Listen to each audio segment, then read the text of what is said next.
Ito na mga boss, dating sparring partner ni Naoya Inoue na si Arnel Baconaje ay nagbigay ng matinding prediction sa salpukang Luis Neri versus John Riel Casimero. So ito mga boss, pakinggan nyo po si Baconaje.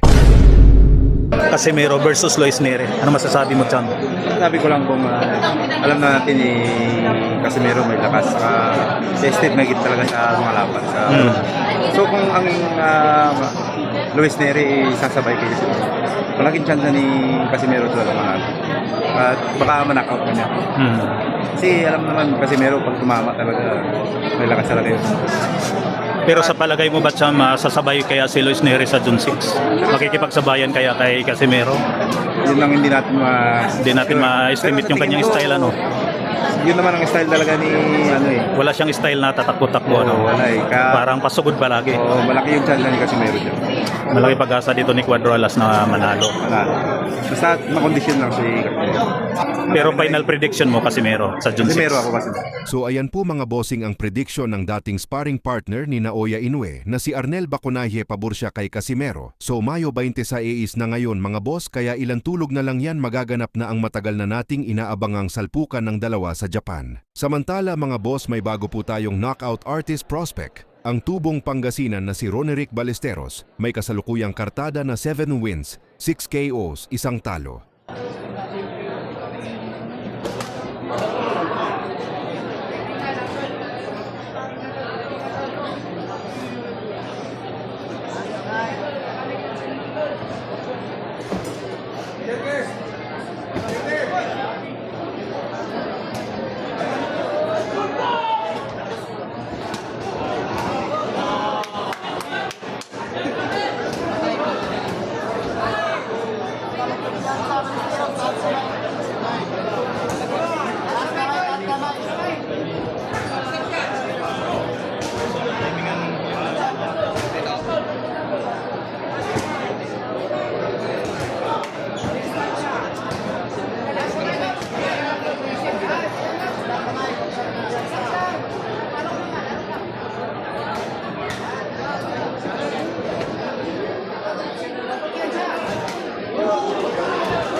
Thank you.